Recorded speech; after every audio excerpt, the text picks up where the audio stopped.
Would you, would you like to make some money? Yeah, maybe. Would you be willing to say you wrote that letter and stick by it? I get the idea. Yeah, maybe.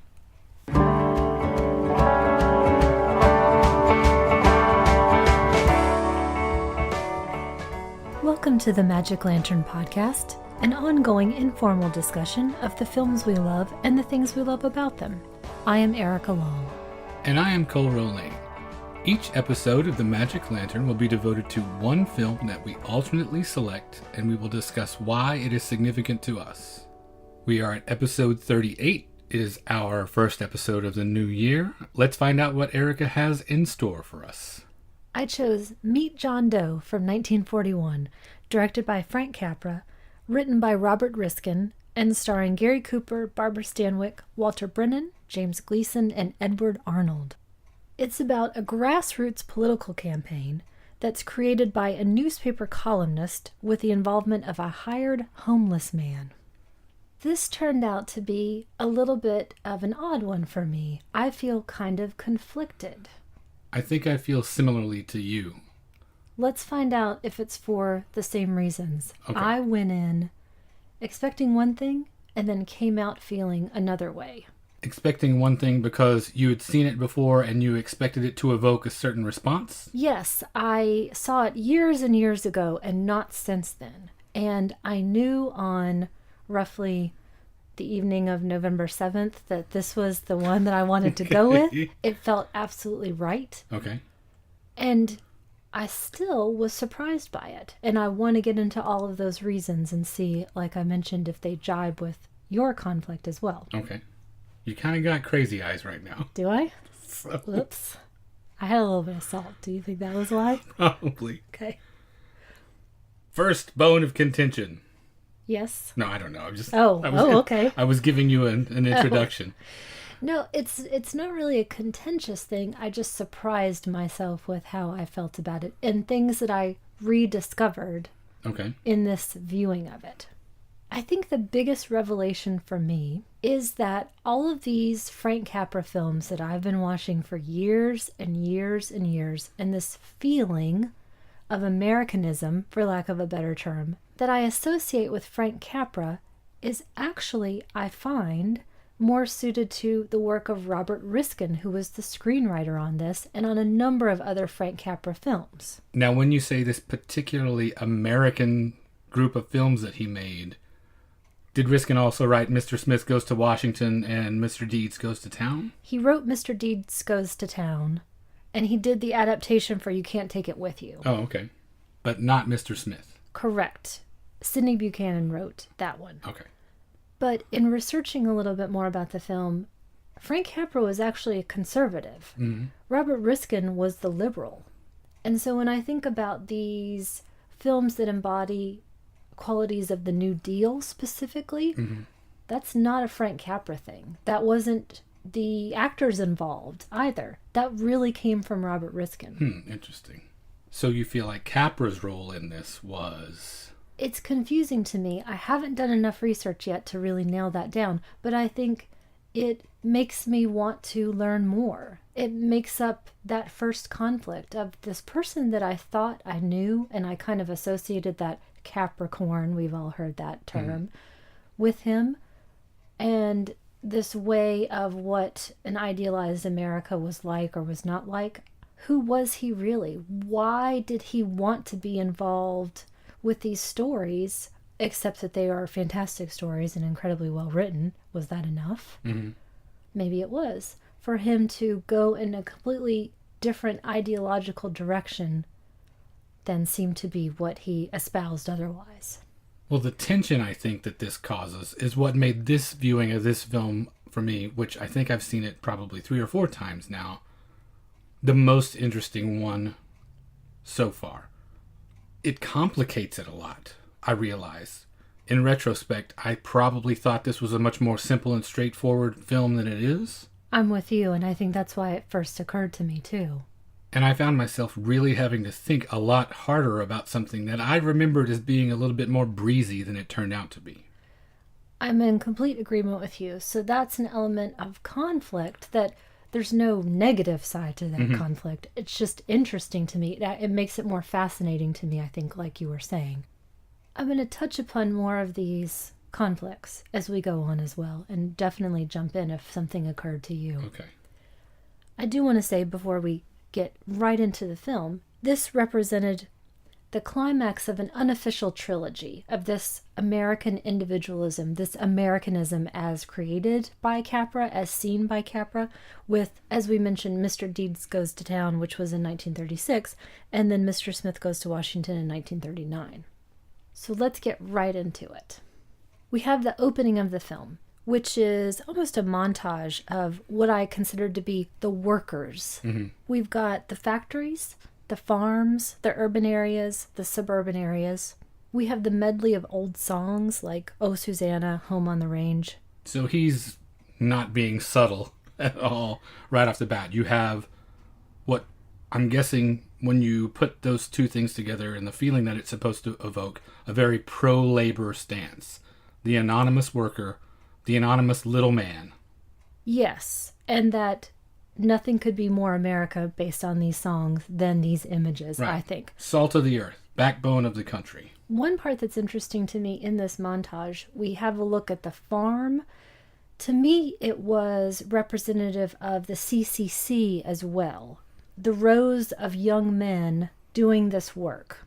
You and I are huge fans of the CCC, but explain Yes. that a little bit. What the Civilian Conservation Corps is for someone who is not as well versed in that. I'm going to turn it to you because I think you're the resident expert on that.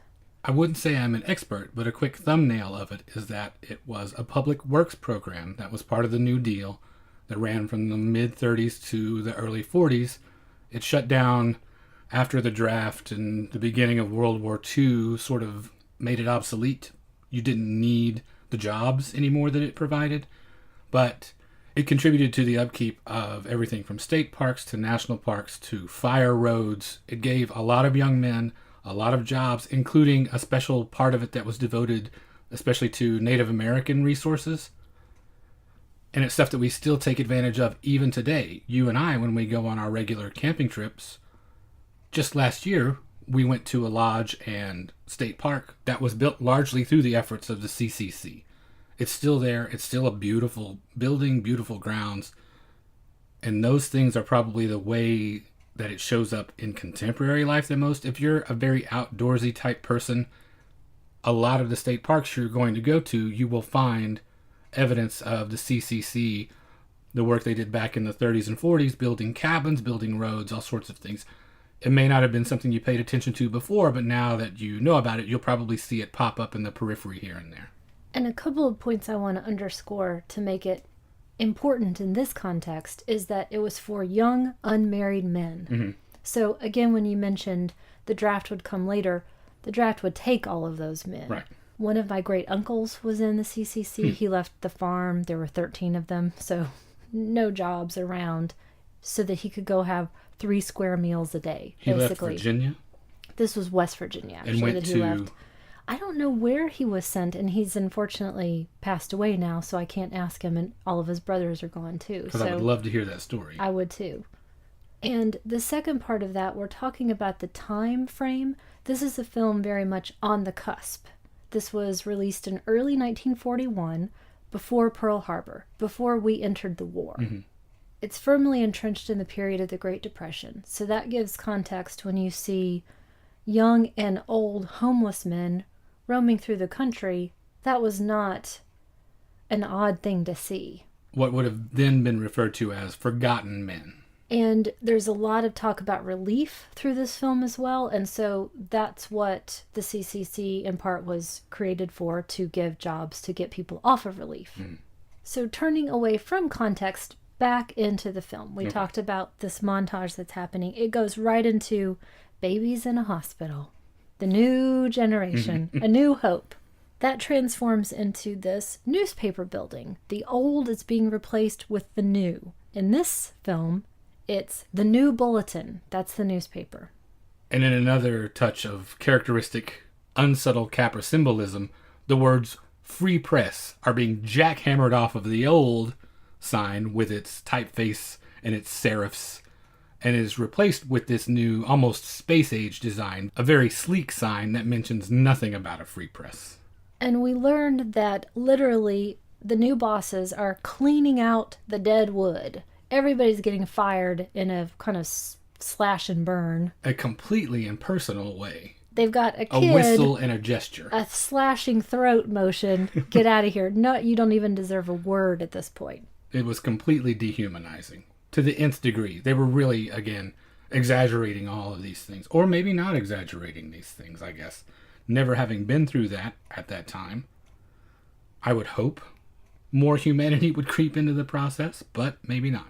I think it really hits home later when we see how it's affected a specific group of townspeople and how the old are affected. We have a sense now of what Social Security really means, and of course, that started during that period. But you could kick a 70-year-old man out of a job with no consequences, and I don't know what he possibly could have gone to have done at that point. But anyway. Selling apples. Yeah. Riding the rails. Walter Brennan did okay. He did.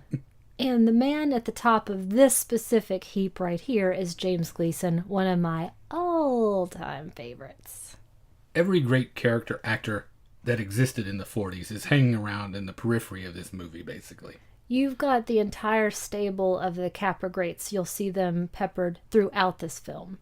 Lots of people that you'll see then again later in It's a Wonderful Life to great impact, and then a million other things.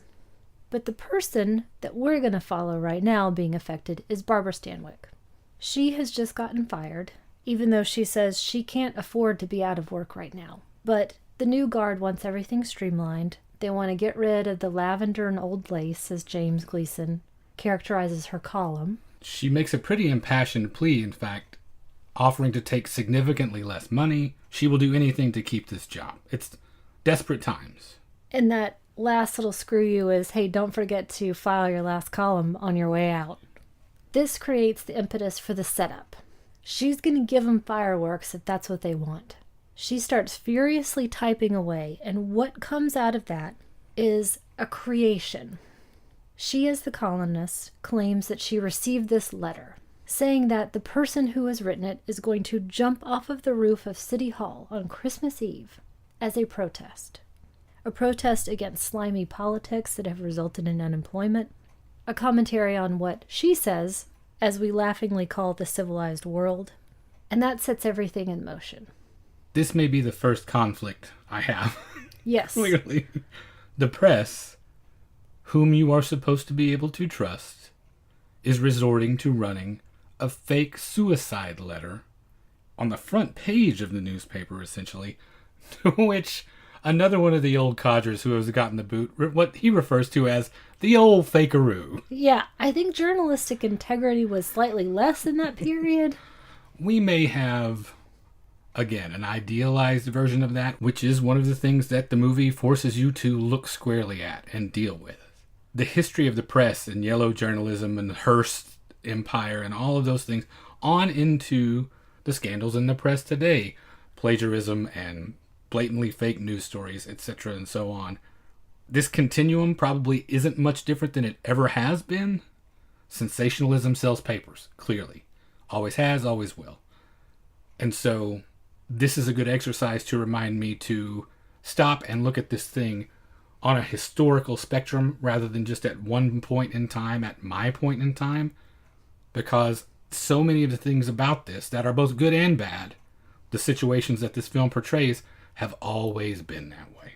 She has created the guise of John Doe in order to express this. So she's even setting up another layer of the old fakeroo. She's not saying she's going to do it. She makes up someone else who's going to do it.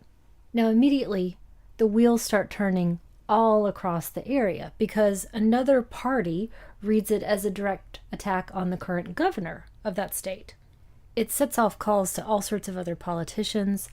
The regular people reading the paper are up in arms. There are people demanding that John Doe be found and given a job. So the reaction happens right away. And everyone has an agenda. It reminds me that media is owned by corporations. It reminds me that in a lot of cases, a man's life is literally only worth as much as it can be leveraged for re-election, for circulation rates, or for a bonus in your pay packet. Now remember, at this point, Anne is still fired. This was her last column, so she's gone. However, such an uproar has been created that the paper starts looking for her because they can smell a good story when they see one, and someone at some point, we don't know who yet, already understands the larger implications of this. Someone does, but it doesn't seem like the newspaper people do, actually, right off the bat. She's doesn't. the only one that understands the power of her story, initially. She has to make a very convincing pitch repeatedly before Gleason gets the message. Because they're going to milk it for a certain period of time, according to the newspaper folks, but not this kind of large national platform in order to make anything else happen. It's just, okay, let's find John Doe, let's give him a job, it'll be good press. And that will be the end of it. Let's just bury it, basically. And as you mentioned, Anne is the one, for her own angle, in order to maintain a job, which is quite understandable and an income, is that, no, let's make a whole big thing out of it. Let's do a daily story about how he came to be here, about all the John Does in the world, and use it as a platform to protest against the evils in the world. Now, when you say it's quite understandable, do you mean that in money. the abstract, or do you mean that, say, if you were in that position, do you go this far? I think that that's a really interesting question and another conflict I wanted to talk about, which we'll see a little bit more of later, but there's no reason why we can't mention it right now. In the context of a depression, are all moral bets off? Are some on the table, but some not? Is there a spectrum of a moral reality? Because, as we learn later, she is the sole support for her family. So it's that Winston Churchill thing of, we're all whores, we're just negotiating the price. Quite possibly. Okay. So even before we learn that she's the sole support, I get trying to do everything you can in order to maintain possibly the only job you have available to you at the moment. Even pushing a Christmas Eve suicide. I'm just saying I get it. I'm not saying I would do it. Or maybe I would. I don't know. Right. I don't know. We've never found ourselves in that situation. I think it's a fascinating idea. And again, when we talk about specific context, I think that is incredibly important. If you did this right now, would she seem like a monster? Would it just be a Jason Blair situation? Or what? But it was the Depression. That's no joke. So anyway, she has this idea. Let's really follow this thing through, which is for a job, but I do sincerely believe that she wants to talk about what is wrong in the world right now. As a secondary concern. As a secondary. Also as a secondary concern is the fact that she is a woman in this position, because she is consistently told, first by James Gleason, do me a favor, get married and have babies, get out of here. Later on, she is serving a meal to John Doe when anyone else could have done this. So what does it say about what her role actually is? What kind of power she actually has, which is not much. No, especially being the driving force behind it. To be the mastermind. The mastermind of this campaign. Subservient to practically everyone. Definitely. Well, right now, it works. She gets her job back. She gets a bonus, and they need to find someone to be John Doe. Well, they find a pretty good one. They do. This audition process starts, and we see this parade of really down and out characters. Oh, also we should mention, not because they've gone out in search of him, but because hundreds of men have shown up claiming to be the person that wrote this fake letter. And the first person, at least in this series, who says, no, I'm not John Doe, I just heard that there might be some jobs available. So he's there on potentially a less mercenary level than everyone else. He just simply wants a job. It's Gary Cooper. He walks in and her ears go up. If I walked in... Waiting. Right. Go for it, okay. If I walked into your place of business and you were trying to cast this role, as it were, and my clothes were a little threadbare, but these eyes and this face and this beard was looking out from under that fedora, are you kicking me out of bed for... Fedora, you just sold it. Okay, thank you. Done. All right. Okay. Okay. Yeah, I think charisma and magnetism and all of the other virtues that he has, the honesty, the straightforwardness, the aw shucks thing, any of those things put together, overrides a stretch of bad luck. Conflict number 2 or 3 or 10, wherever, whatever point we're at. I don't consider aw shucks to be a virtue. Okay. That's the problem that I've always had with Gary Cooper, whom I'm not particularly a fan of. Because the inability to speak or verbalize, to me, is not a great quality. Okay. To me, it seems that there's nothing inside to come out. So I found him to be more of a bland mask than a character I want to really dive into. So it doesn't register as homespun humility, listen rather than talk. It doesn't come across that way. It's more hollow when you watch the great majority of what he does. It is. Because in this, I think this is vastly different. I agree with you, but for kind of a different reason. Okay. You just spelled out these virtues that he's projecting. But the more we get into this, we know nothing about him except that he once played baseball and would like to again. Sure. That's it. Which That's it. Which is a great play on their part, I think, to make him relatable to the audience at the time, to make him someone who once had and no longer has, rather than just make him a generic hobo who had nothing to begin with. He has fallen from an elevated position down and out, down in his luck, and I think that was a much more relatable spot than someone who never had anything.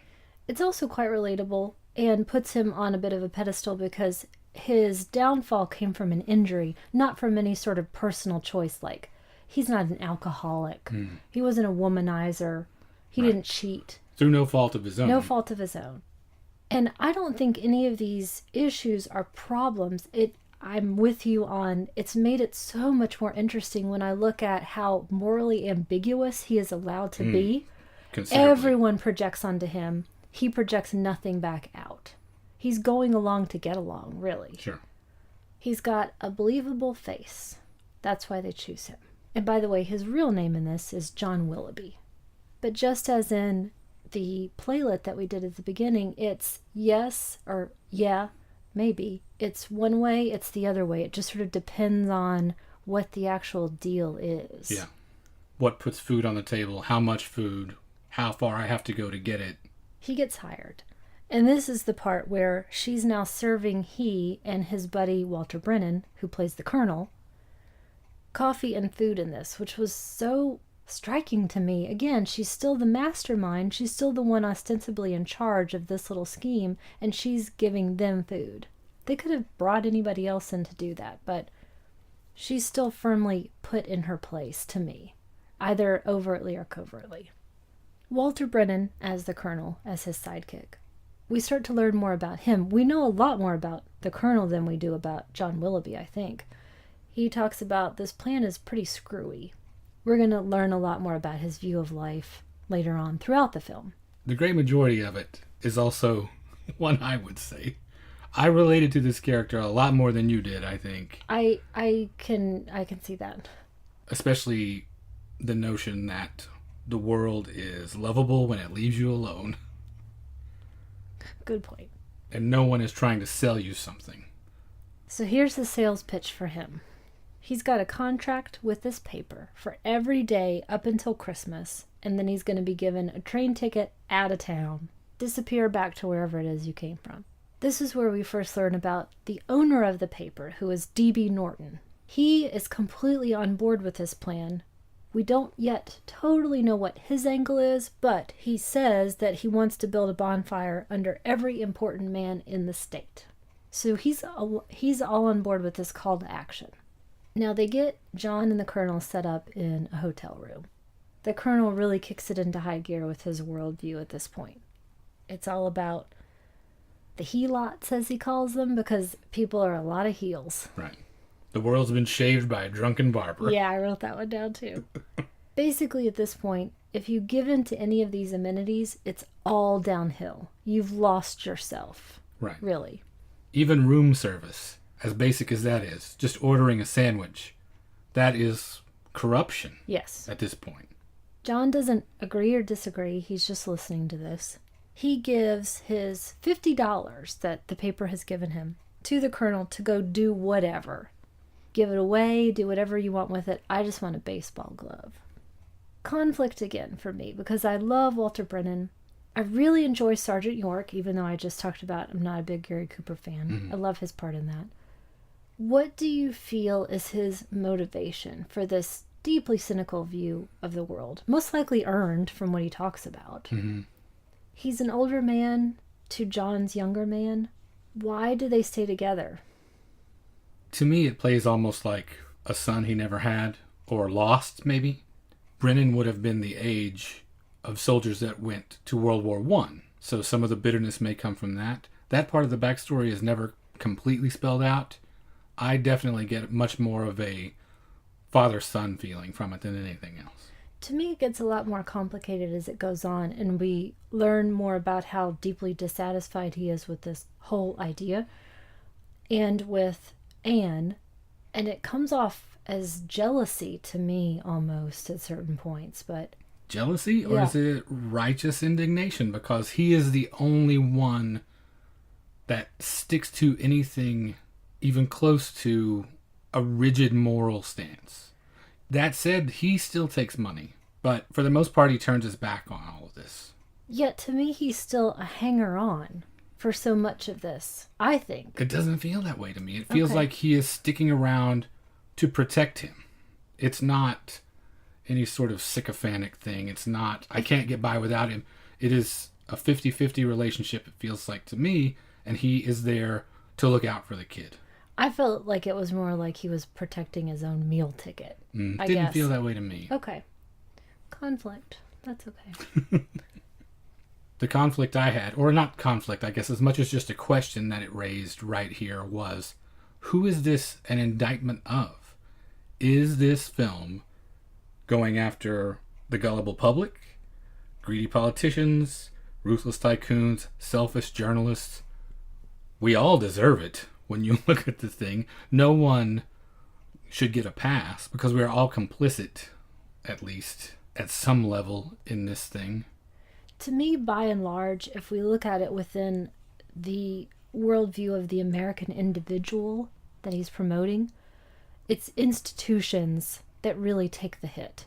Institutions and large groups of people. Any group of people can turn into a mob with its own mentality. And so anyone that's indulging in that groupthink is going to be a target. The groupthink as a target thing sets up another conflict quite nicely because we are heading into the stretch where the public's response to the John Doe phenomenon is to gather together, is to start John Doe groups, is to, for better or for worse, become not the individual that Capra or Riskin so values, but to become a mass. People are organizing. And Anne has really set off this movement with this series of I protest columns about all sorts of things. And we know that it's generating marches and protests at the local level. And the higher-ups are threatened by it, encouraged by it, depending on who they are. Depending on what it will yield for them. Yes. To figure out how they can exploit it to their best advantage. And this, not coincidentally, is where we meet D.B. Norton, the owner of the paper. We see him in his natural setting, which is surveying his private motor corps. At this point, we don't yet know what all of that means. We just know that he's a rich and powerful guy. Anne and Cannell, that's James Gleason's character, are at his house. And Anne is very much in favor of shaking up national politics. Gleason still wants to drop it because this John Willoughby as John Doe is a wild card. Edward Arnold as DB is very soft-spoken in this, and to me that came off as quite menacing. Part of that is because I know the other characters that he's traditionally played. He was the heavy and You Can't Take It With You before this. But the character that he plays in You Can't Take It With You goes through a redemption. Well, let's wait and see if he has a redemption or not. Or what his actual angle is. We don't quite know yet. I think the but that I used there to introduce gives it that away? idea gives Spoiler it away alert? a little bit. Okay. Anyway, for right now, he is all in favor of putting this John Doe over. So he has struck a deal with Anne that she's going to write a radio speech for John Doe for $100 a week, and she's going to work directly with him. What do you think of Barbara Stanwyck's casting in this? Okay, full disclosure again, I feel like I'm constantly slagging off people unless I'm saying how nice their butts are, but I am also not the world's biggest Barbara Stanwyck fan. I don't have any problem with her. I think she's amazing. I've loved practically all of her movies. I only quibble with a couple of her roles. I don't have any issue with her as an actress. She's just not typically my favorite. And in this, I had a bigger memory of her, I guess. And now, when I watch this again, she has actually kind of a small part. And she doesn't make a huge impression to me. Why do you ask? I ask because I love Barbara Stanwyck. I am a huge fan of everything from Babyface to Double Indemnity to The Furies, on and on and on. But the thing I love about those performances is she's tough and she's smart. And in something like this, that calls upon her to be vulnerable, it's not an attractive quality. And I don't mean that in a physically, I want to fall in love with this character sort of way. And you know this about me. I'm not a big fan of neediness in general. And vulnerability of that sort is not something that I value in a person, either real or fictional. And especially when it's so contrary to what I think their true nature is. If this was Jean Arthur, it would be totally fine. I have no problem with that. It would be perfect, actually, if she were to be that person, because I feel like she is that person. I don't want to rail against actors playing against type, because it's often very successful and interesting, and it provides a conflict and a tension that might not be there otherwise. But playing against type, I feel, is completely different than playing against your true nature, which I feel is what this is. I would have voted for them to either have beefed up the role and made it more interesting, just in general, regardless of who was playing it, or recast it. What I did think was interesting, again, this talking about conflicts and doing a little bit more research, we established in the last week that I apparently am the last one to figure out that people are possibly gay. Speaking of George Michael. Okay. When it's obvious to everyone else. I didn't know that there's a whole school of gossip and thought that Barbara Stanwyck was possibly a lesbian. What I think really puts that over is she easily sells the idea that she doesn't need anyone, least of all a man, to complete her schemes or come out on top, and all of these other amazing roles that she's played. And in this, she is so subservient so often, it doesn't read to me. She's kind of a nothing. Again, even though she is ostensibly the mastermind and she's the one that's writing all of these pieces. Funny that you bring that up when I think about the very specific examples I gave of Babyface and Double Indemnity and The Furies, and how a lot of that could have been easily coded as lesbian, but to me didn't necessarily play that way. I am a straight male, and so therefore it might not occur to me. But it's also because I see her as a sort of above that. It's a little hard to describe. Not necessarily outside of it, not sexless, because she's very accomplished in the methods of it and the use of it for however she wants to use it to promote her agenda in those movies. Is it what I was saying, that she doesn't need anyone? Right. Yeah, I don't think it has to do with sexual preference. I think it has to do with being a step in evolution rather than just I choose one over the other. She doesn't come off as that same force of nature that she does in so many other films. Right. I guess that probably is close to what I was saying. I perceive a weakness, not just a vulnerability, which the example I give of Jean Arthur would be a virtue, a positive. But yeah, I perceive it more as weakness, a lack of vision, a lack of strength. But here I am about to contradict what I just said again in this movie filled with conflict and contradiction. When we see her in the next scene with her mother, when she is preparing to write this speech for John Doe to give, in which she plunders her father's diary, it's very clear that her parents, her mother and father, are truly charitable souls. They are performing that, living it, behaving that way. And she is the new generation. She is the faster, sleeker model who is willing to take that thing that her father thoroughly believed in, both preached and practiced, and use that as a prop. So maybe she's not as soft and vulnerable and weak as I thought if she is able to take something that means so much to her, as she claims, and use it for these ends. The idea is that she's trying to find something real, even to use in this artificial method of this radio speech. She's trying to find something real with hope in it, which is difficult because a lot of people say a lot of things, and as her mother points out, a lot of people have stopped paying attention because you hear the same thing over and over again. And this is when it really turns again for me. She is the person, through these speeches, who is creating her own lover. Out of her father first, and then herself, as she is interpreting these words. John has nothing to say on his own. And yet, it starts to become more clear that they're falling in love because they tell us so.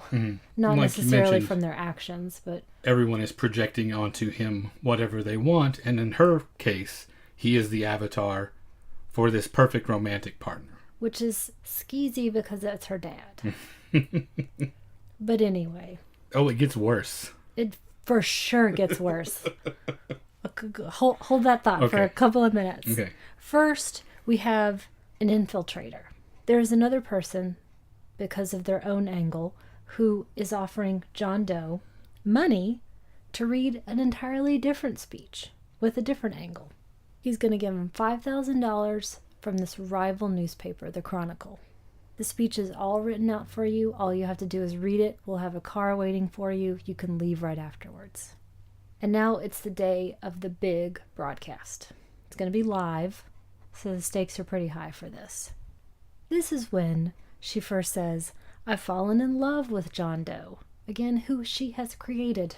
Well, the very phrase itself, I've fallen in love with an anonymous everyman. Yeah. I've fallen in love with a cipher. Could be anybody. No identity of their own. And as frequently applied in our culture these days, a dead person. Definitely. A corpse. Yeah. So through all of this manufacturing that's happening, they're creating a literal circus atmosphere as well around this broadcast. They bring in literal little people to represent this little man that we've all been discussing. It's a pretty big deal. The Colonel is still trying to get John to leave through this. Let's just chuck it all and get out of here. And then we have the big speech. And they do this in its entirety. This is a very dialogue-heavy film. Their entire speeches and monologues. The one thing I liked best about it, though, was an actual non-verbal moment when he steadies himself on the microphone stand. That was my favorite part of this whole sequence. He begins to stumble his way through Anne's speech. He has decided at the last minute he's not going to do the Chronicle speech. Why did he decide that? Couldn't even tell you. You don't think he's starting to feel what she feels in his way? I feel like I want to say yes, and it still feels like it's the path of least resistance to me. It's the person who got there first. She even appeals to him with the baseball terminology. And I do think he wants to do it with her. Okay. I think that's a big part of it. He was eyeing that statue in his hotel room of the naked cherub pretty closely.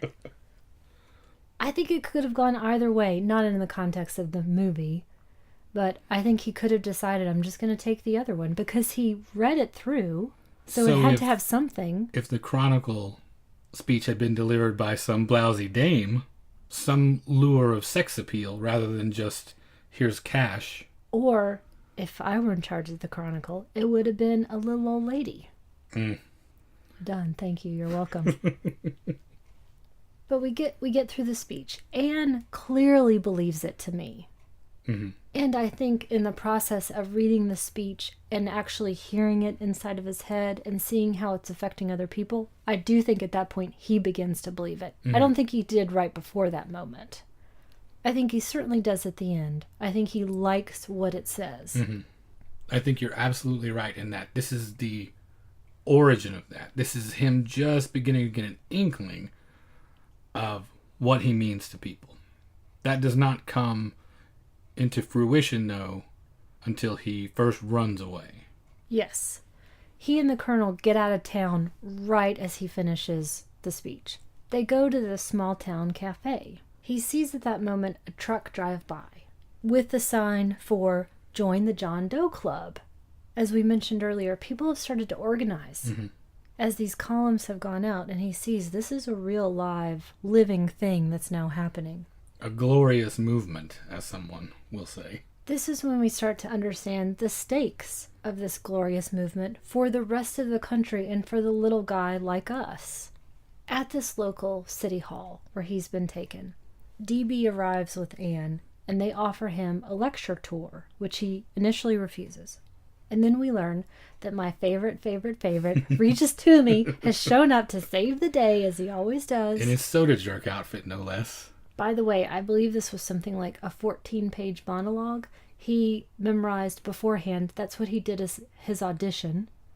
They did it in one take. He nailed it. It's such a good amazing. monologue. Regis Toomey, one of the reasons that I love Regis Toomey, it all started with Guys and Dolls. Mm-hmm. At that point, he was in his 50s. He's an older man. He's the avuncular, every genuine smile you've ever seen on any person you've ever liked. See, I love him for the opposite reason. I love him as the crusty detective that's always there to rough up the guy if that's how it has to go. I do agree with you. He's also great in His Girl Friday as a journalist, but in this, sorry to go back to that story for a second. What I responded to in Guys and Dolls is his smile is the most natural thing in the world, and that's what he employs in this film. He is totally believable. When he's delivering this monologue in that outfit with that array of people behind him, he is a goddamn Norman Rockwell painting come to life. For sure. Did it ever exist, do you think? I don't know. That's maybe the most interesting conflict in the whole thing for me is set up in this sequence and culminates with this speech.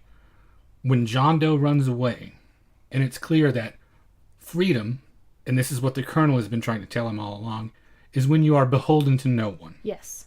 But then Toomey delivers this speech, and you realize for this grand democratic experiment to work, we have to be beholden to our neighbors, to the people that we come in contact with every day.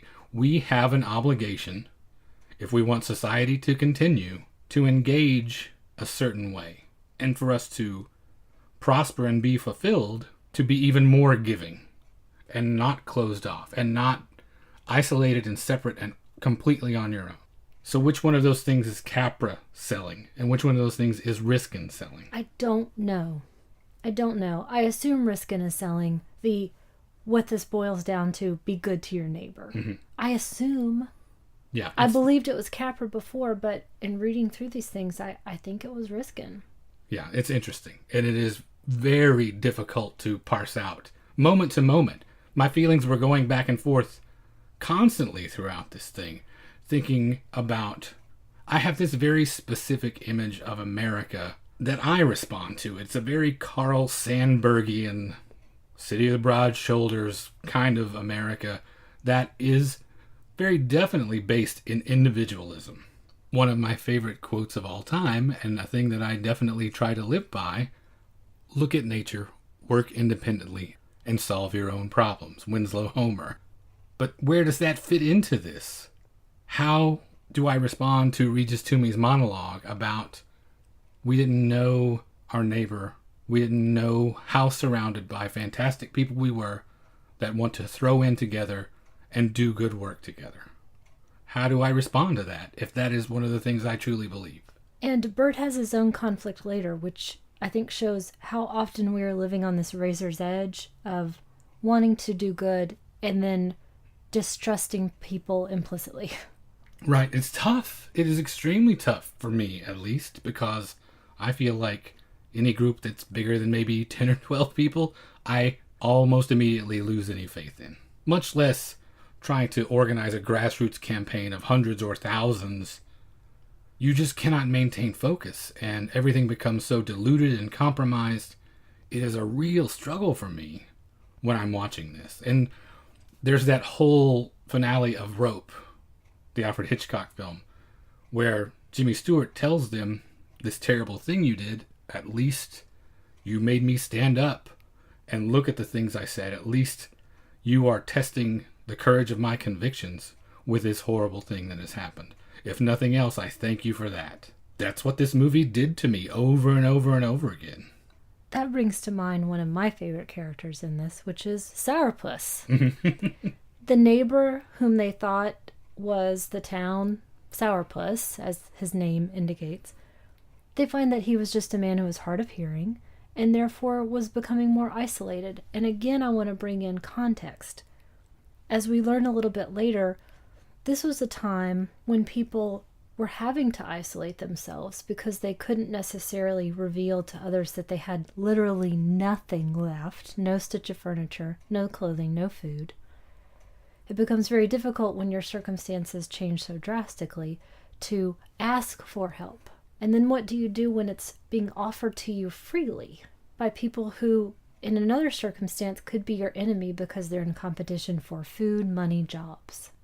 But this says, let's start simply at our neighbor level and do something for ourselves. They're not trying to impact the world. They're simply starting locally with an idea that some might feel is Christian or can go past all of those boundaries into that's just be good to your neighbor. And here's how we do it. And they found that it made everyone, including themselves, so happy that they wanted to keep going and more people wanted to be involved. I don't know. I'm still not sold. It's hard enough to coordinate what you and I are doing in our lives. And I love you. Well, you know that I've been dedicated to philanthropy almost my entire life. It started when I was very young through my grandparents. And even with that, I follow the tenet of some funny tweet that somebody did about house hunters, which is, I don't want to hear any noise of the city, and if my neighbors look at me, I'll kill myself. I want to give of myself, and yet I want everyone to leave me alone at the same time. So I guess I'm really Sourpuss in this neighborhood, probably. Okay. What we learn and what John is learning is that people are taking a sense of pride in this help that they're doing and helping find jobs for each other. People are going off of relief, which we learn has other implications. And strictly, no politicians are allowed to join the club. So you keep politics out of it. Bird is trying to get John to see what he, not knowing it's not him, has started. And really why he shouldn't jump, which is the whole impetus for this entire thing. Don't commit suicide, as you have promised to do, because it's useful for you to be walking around. You're the face of this. So this feeling that he was getting during the speech, it really is coming to life in front of him. He is really beginning to get a true idea of how much he, as an avatar, he knows that, but no one else does, how much he means to people. Yes. Meanwhile, the colonel is still not having any of this and wants him to leave again. Let's go up to the Columbia River country, which I can't blame him. Yeah. Now we get to understand a bit more about what are the actual stakes for DB. He's been behind the scenes orchestrating this entire thing, and we learn that he is making sure that the clubs are set up correctly. This is important. It started with about 8 clubs. Now it's hundreds. It's gone from this, what looked to be kind of a Midwest central thing, to spreading across the country. He still won't be nailed down in terms of one political party or another. And he's preparing this big John Doe convention. So this is going to be a very big deal. Cannell point blank asks him, what's your angle in all of this? And DB says, it's a worthy cause, basically, and stay out of it. Now we change focus from the clubs and the receipts and the contracts to Anne again, talking about John. She's packing, and John comes in at this point. And this is the straight up weirdest part of this or any film, really. I like to think that this is exactly the part that you chose this for. I had forgotten all about this. So I sat there with my eyes getting wider and wider and typing and typing and typing. And do you see my highlighted exclamation points? I see that. Yeah. But I find it hard to believe. I think you're just feigning innocence, because surely the big spanking dream sequence cannot have been far from your memory. Do you want to tell us what the actual dream was? Do you want to give the synopsis of this dream? I can't even begin to give the synopsis of the dream. In the dream, he's her father. He's a judge that's marrying her. He is spanking her, Yeah. administering discipline. And apparently, all of these things are completely endearing. Yeah, she gets really doe-eyed a lot. I like to think that maybe she had partial hearing loss and she could only hear spank. And so, hey, Your ears I'm perked all up. for that. Sure, of course. Why not? Moving on. You sure Or do you have more to say about wanna that? go- No, I've already gone on about creating her own lover, and she has no message except the one that she's making up, and oh my god. Okay. Yeah. Well, then, yeah, we Weird sexual jealousy I'll bring up again with the Colonel and Okay. John, but I'll leave it at that. can... Okay. Next. There's a little bit that comes here when Anne's talking about why this movement seems to be making a difference. What makes people listen to this message and not some other? What gets them inspired to go make their own club? And she and her mother are talking about these platitudes that we've heard a million times, but sometimes when a person is really hungry for something, it's the right time to hear these words again. That maybe they're finally understanding what those words mean, which clearly John is the person that we see that happening with. That part of it where John confesses to Anne that he is just beginning to grasp it is the pivotal moment of the film for me. The reason that we say these things over and over again is because somewhere out there, someone is just beginning to wake up to this idea of service and community, and the fact that we cannot live in isolation if we want to survive and thrive, that we can't just be devoted to self-interest. And so all of these things, these questions that I have, and these things that are deeply conflicting, when Norton wants to start this third-party revolution, the John Doe Party, no one asks. The thing that immediately struck me is, how can one political party claim to have the interest of every single John Doe at heart? If indeed there are hundreds of thousands of them, perhaps millions of us, the little man, the anonymous worker, the laborer, the farmer, how can one political party claim to have the best interests of all of those individuals at heart, as they are a vast, varied, and complex group of people? He's created an essentially, to me, a cabal. I mean, it's so insidious the way that he's done it, and it's fascinating.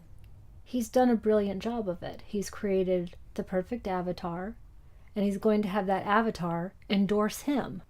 He's taken the time and built it city by city in order to make it resonate, in order to make it palatable, in order to say, all of this stuff that you believed, oh, I'm there too, now let's go in this direction. Right. But the thing about what I was saying is, I don't trust it. Personally, me, Cole, I do not trust it. That thing I was saying about a group of 20 people or more, I have no faith in. I'm amazed that anything ever gets done. And I'm completely conflicted by the idea of that many people showing up at a convention, for instance, to support a noble idea, yes, but that many people who are simply followers. Happens all the time. That many people who put stock in an avatar. But the thing is, the pivotal moment of the film for me, and the reason that I keep coming back to it, and that I keep going out and trying every day, and that I think you do too, and that so many people do, is this idea that somewhere out there, someone today is waking up to this idea. So we have to keep saying it. We have to keep working. We have to keep trying. We can't give in. That faith in human nature, regardless of how suspect I find people's motivations and their selfishness and all of that, for centuries, as long as there have been humans, we've managed to not completely eradicate ourselves. There is an ebb and flow. Sometimes we're closer to that than others.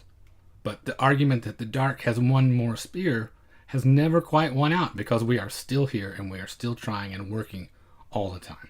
And that scene where he's sitting there with her, telling her this, that's what swings the needle back to me to the positive side. That sentiment and really believing in it. That's what keeps me from completely cutting myself off and giving in to my selfishness a lot of the time. I'm not perfect and I don't manage to avoid it all the time, but that very idea is the thing that keeps me trying. The thing that keeps me trying is the pivotal moment for me when DB is revealing his true motives to Anne. Because I have always believed in the J.R. Ewings and the Darth Vaders of the world.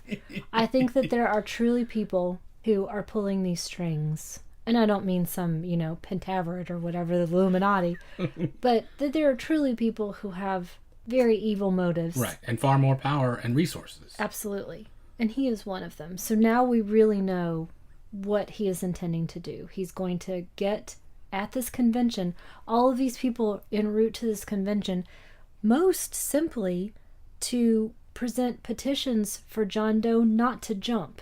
It's really kind of that simple right now.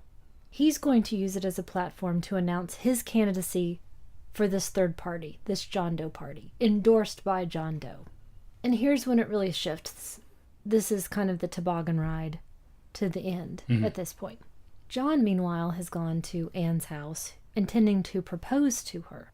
And he says at this moment, I think she's in love with another man, the one she made up. Yeah? Yeah, You you are think? correct, sir.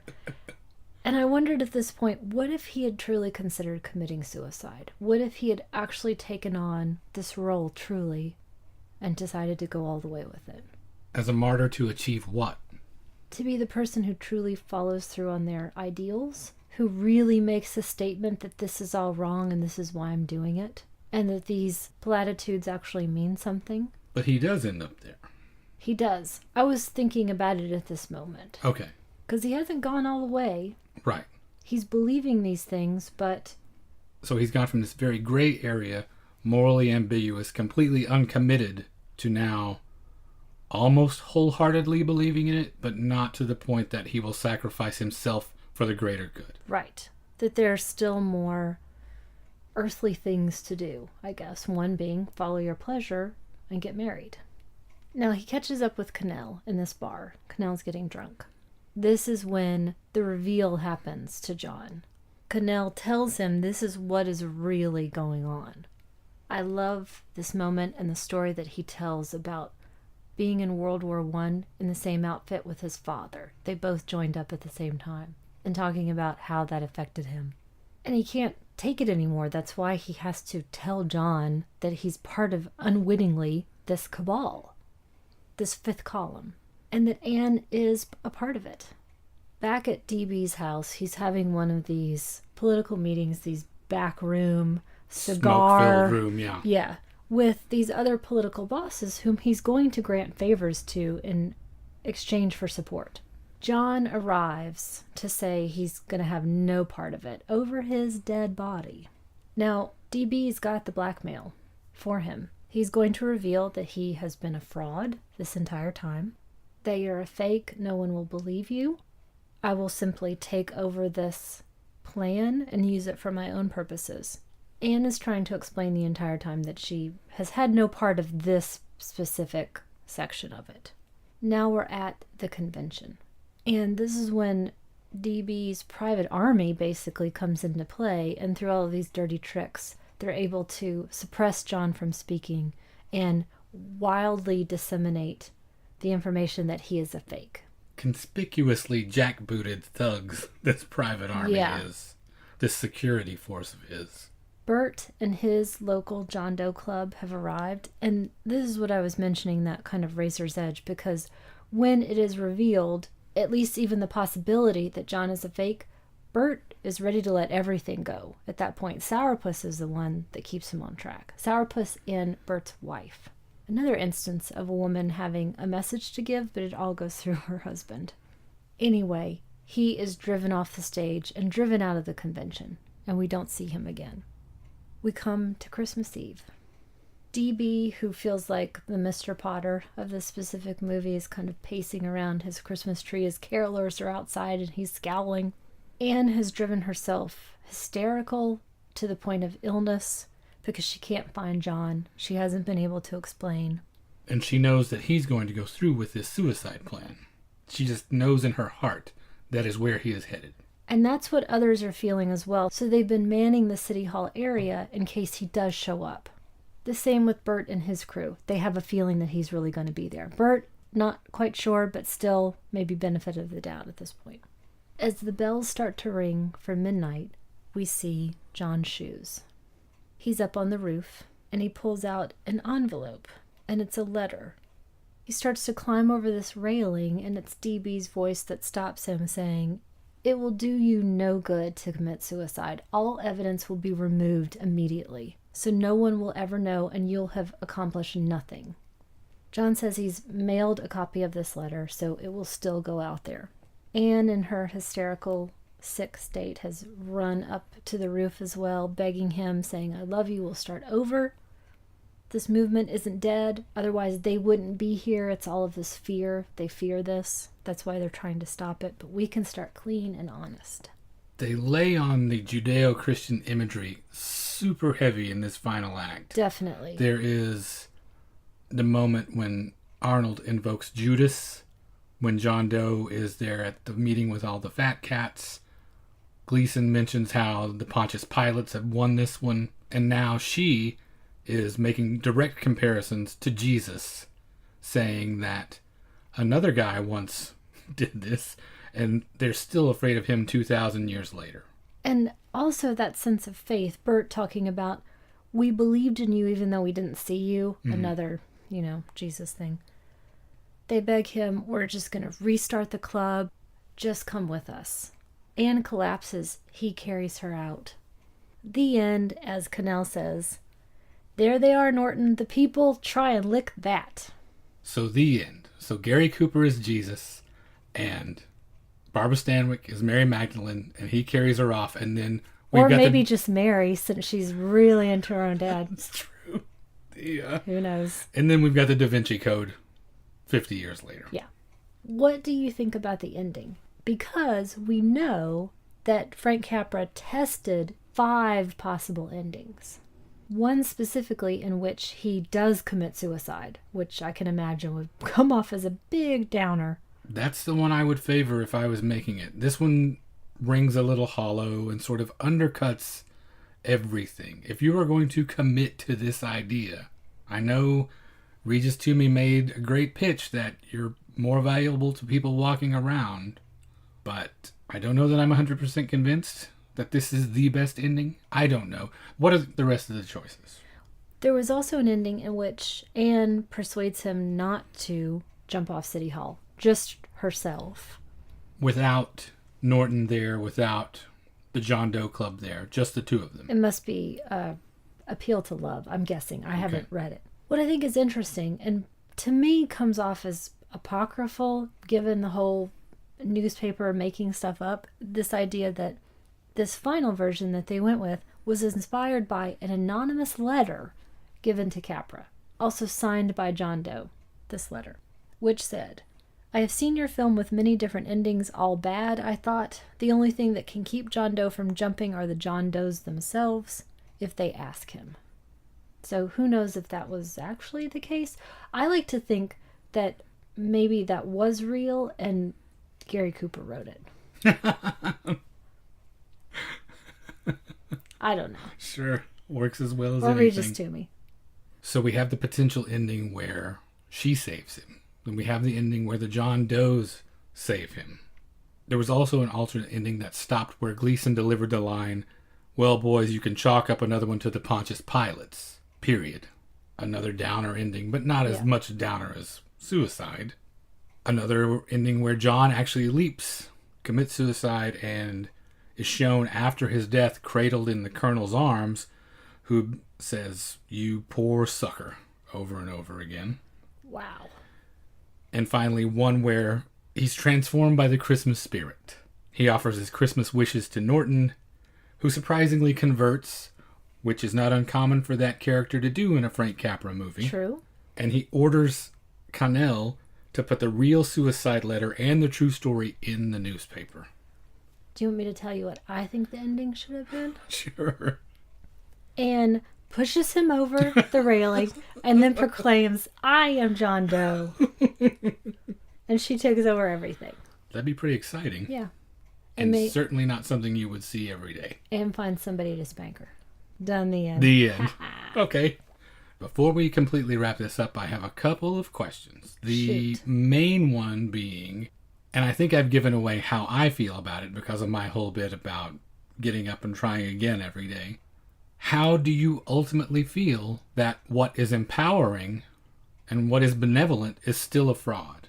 How problematic is that? I think I'm much more of a Pollyanna when it comes to things like that. Okay. I probably have a bigger capacity to believe and keep trying. I did mention that I do believe in the idea of these shadowy, evil figures as shaped by the movies in my life. But I see every day people trying to do their best and doing small things to encourage each other and keep moving forward and make good things happen in the world. I believe that that's always going to be our way forward. So is that, to follow up, why you specifically picked this to do an episode about?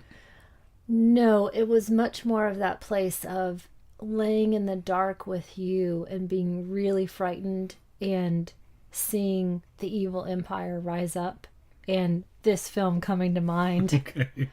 as not necessarily prescient, but never ending. I'm glad you made that point because they do specifically mention that. They at least allude to it briefly in the movie, and it helps a lot to think about it on a larger historical spectrum, rather than thinking we are in the worst possible place right now. Right. There have always been these men that commit these evil acts, and there have always been people that rise up against them. And it is not necessarily the end. It is not necessarily the worst thing that's ever going to happen. It will ebb and flow, like I said. It will go back and forth. But this movie was really helpful in that regard to put it in perspective and remind me that in Rome, in Greece, you can go as far back as you want. You can go back to the very first caveman that said, you should give me that thing that's yours. This struggle has always gone on and will always go on. Also, another full disclosure, when I remembered it, I thought that it took place at New Year's Eve, so I thought it would be a good January choice. Okay. Holiday movie. Well, Happy New Year anyway. So, I'm a Pollyanna, I guess. So are you glad you chose it? Very glad, mostly for all of these different conflicts that we brought up and felt and new ways that we saw it. I love that that has happened. Well, good. I'm glad you chose it too. How about you choose something else for us? What's your recommendation this time? I didn't get into this a ton in the discussion. It was figured a little bit more into my notes, but one conflict that's brought up is the problem I have with a lot of romantic comedies, in that you create that image of your lover out of your own, or there seems to be no discernible reason why people should be attracted to each other in these films. And I felt like that was an element of this, that they were both blanks attracted to blanks because they look good. But anyway, setting that aside, it inspired my recommendation of a romantic pairing that I think really works. These people in this film have earned the attraction to each other. Okay. And the female lead is incredibly smart. So my recommendation is Desk Set from 1957. That's a good one. Directed by Walter Lang with Spencer Tracy and Katharine Hepburn. It's also incredibly funny. I just watched it again the other day and I laughed through the whole thing. It's They're great really together. funny. He does a bunch of ad-libbing that's hilarious in it, by the way. So I can't recommend this enough. It's about the computerization of a television network's research department. Katharine Hepburn is the head of the research department. Spencer Tracy is the efficiency expert and the computer expert brought in to revolutionize this department. They clash. Eventually they fall in love. As I mentioned, I feel like they really earn what they have created. This could only be topped by Nick Nolte and Julia Roberts, I would say, right? I Love Trouble. It's a battle of wits. It's incredibly funny. It's charming. It's also a holiday film. Mm-hmm. And how about you? Is it I Love Trouble? If I had thought of that before and I knew you were doing that one, maybe. But no. Instead, I'm going to let the pendulum swing all the way back to my cynical side. All right. And I'm going to recommend Ace in the Hole from 1951. So good. Directed by Billy Wilder, starring Kirk Douglas and Jan Sterling. I think you mean Kirk Douglas.